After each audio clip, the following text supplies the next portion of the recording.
And the math is mostly at a 6th grade level. You could do addition, subtraction, multiplication. There is a little bit of probability. There's going to be some statistics, and there's going to be combinatorics. Don't let any of that scare you, because nowhere in the list of requirements to pass the class did I say you have to pass a test on combinatorics, right? You have to play 6 hours, watch the movies, come to class. OK. There's going to be some game theory, and I think that going through my slides, some of it will seem really complicated, especially in the beginning. But if you sit through it, I have a lot of repetition and a lot of examples. So if I give you guys an example with some math in it, and you're like, oh, you lost me, the next hand I'm going to give is going to have the same thing. And maybe by the time I've gone through a few of them, you should all be good with that. And please stop and ask me questions. I don't mind at all. Even in a large class like this, I think if 1 or 2 people are lost, there's probably other people who are lost as well. And it's better for me to know that than to go on. And don't forget to just play poker. So let me talk a little bit about poker players, because there are different types. Casual poker player, I think that would be most people. You just play poker from time to time. Recreational, that's the category I would put myself in. You play between once a week and once a month, and you really like poker. You get very competitive, but you have a day job, and poker is a hobby and not your life. The next one is a grinder or regular. If you play at the Horseshoe Casino downtown, and you sit down at a table, at least 3/4 of the people you'll be playing with will be grinders. Those guys, they play poker for a living. That's what they do. They're eking out $10 to $15 an hour. They say it's, you know, the hardest way to make an easy living, because you're just playing poker, and they're very good, but they're not very creative. And I think I can teach you guys to beat them pretty regularly. But they're not looking to beat people who know how to play. They're in there because they're looking for the recreational and the casual players to sit down and lose money to them, the ones who didn't study the game. OK, there are other types. A whale. These are some of the things. 3 of these are not things you want to be called at the poker table. A whale is, you'll see these guys in home games mostly, but they show up in the casinos too. Super rich guy. His favorite thing in the world is to pull $100 bills out of his pocket and put them on the table. He's playing to be popular, not to win. And he will lose a lot of money, and that's the guy you want at your table. The donkey is a bit of a variation. A whale can be a donkey. They often are. But a donkey is a guy, he might even think he's pretty good. But this player is horrible, right? They don't understand the first thing about fundamentals. They don't understand anything about what you're supposed to do and what position is and pot odds and any of that.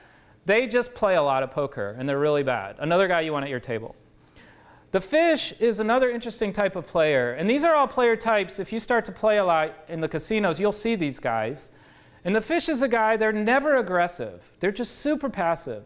They don't mind calling, putting money in, but they never raise, and it's very easy to play against them. And then there's a special kind of fish called a shark, and those are the really super good players, and you got to look out for those. Now, one of the things that's important when you're playing poker and you sit down at a table is to figure out for your opponents, okay? Usually there are going to be 9 people at a table. The other 8 people, you know, what are they? Is it a whale? Is it a shark? Is it a recreational player? Is it a tourist? That's going to really give you a lot of information that you'll use in your decision making later. Now, the poker world is a great social outlet. You can have a lot of fun playing socially with your friends.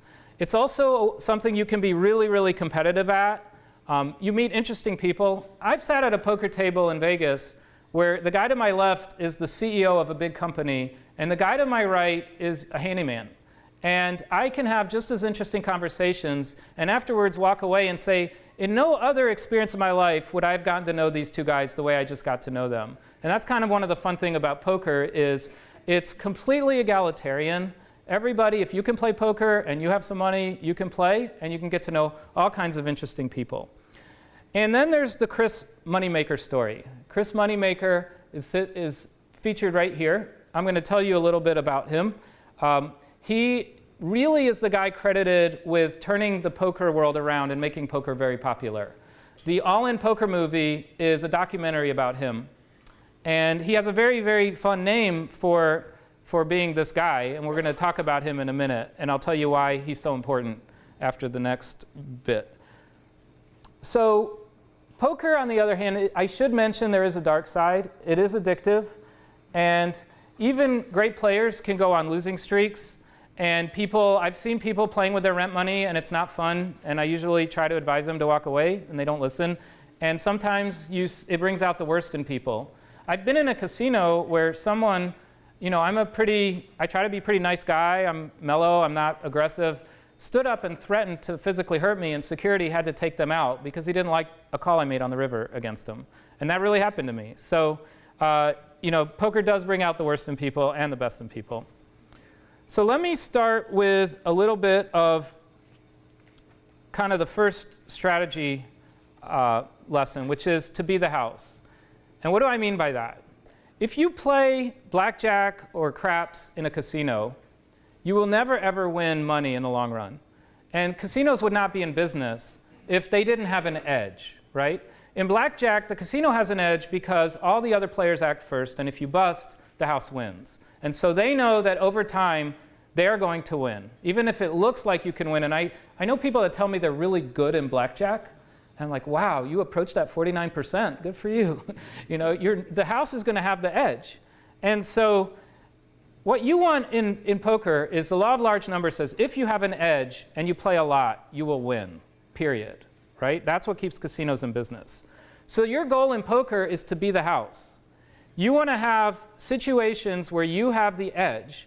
Even if it's a 10% edge in a cash game, you want to repeat that situation over and over. And how do you get that edge? You learn some skills, you learn the fundamentals, and you get a lot of experience. And that's one of the reasons you want to get to know your other players at the table. Say, do I have an edge against this player? When I sit down in a 2-5 game in a casino, and I'll explain what that is in a minute, and I see that the other players are all much better than me, and I can tell after a very short amount of time these are really good players, I just walk away. I don't have an edge. These guys are going to crush me. Go for a table where you've got, the donkeys, the whales, etc.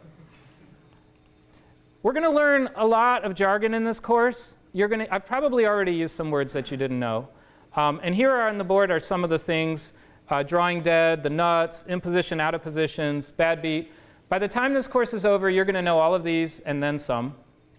A bad beat is where you're ahead in a hand, and you get all the money in, and you're way ahead, and there are only 2 cards in the deck that your opponent can hit to beat you, and of course that card comes and they beat you, and you've just suffered a bad beat. And here's a life pro tip, that it is a lot more fun to tell someone your bad beat story than it is to hear them. You can ask my wife about that. It is not fun to listen. So they're even at the World Series, they set up this bad beat booth, and you can pay $10 and they'll listen to your bad beat story, and you tell them what went wrong. Okay, so we're ready to learn about poker. Here we have hand rankings. This slide is really only going to help those that raise their hand saying you've never played poker before. So in poker, you're going to have a 5-card hand. And nothing excites me more than sitting down at a cash poker game in a casino and seeing somebody show up with a printout of this, and they're looking at it. So high card is basically you don't have anything in your hand except the highest card that's in your hand. So if you look at this hand here, this is an ace-high hand. Next, we have a pair.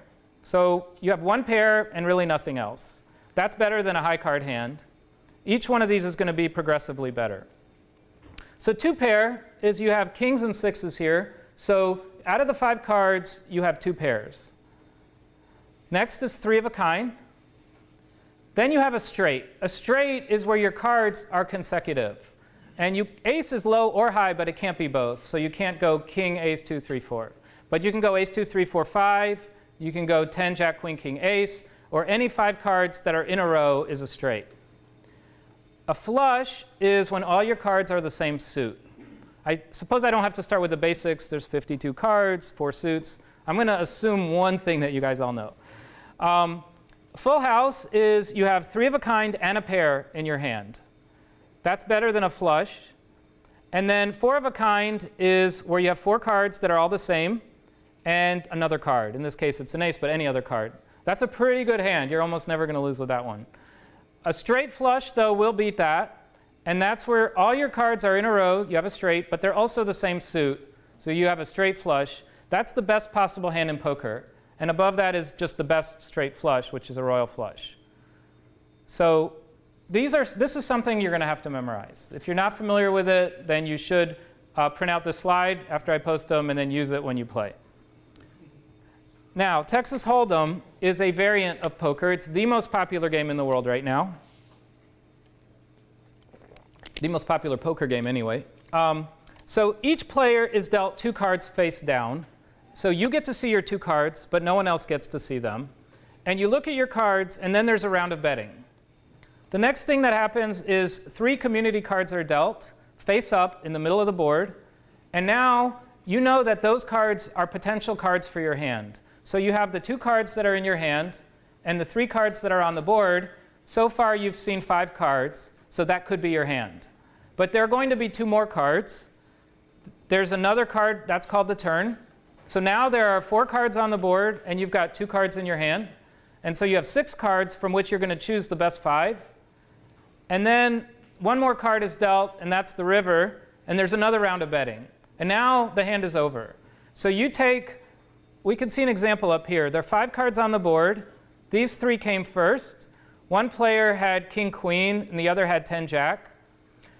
When the flop came, these 3 cards, the player with 10, jack flopped 2 pair. You see that? Because he's got 2 10s and 2 jacks when he combines his 2 cards with the board's 5 cards. And the other player flopped what's called an open-ended straight draw. What do I mean by that? A draw means that there's still cards to come, and you hope to draw. That is, when one of those cards comes, it will give you a better hand.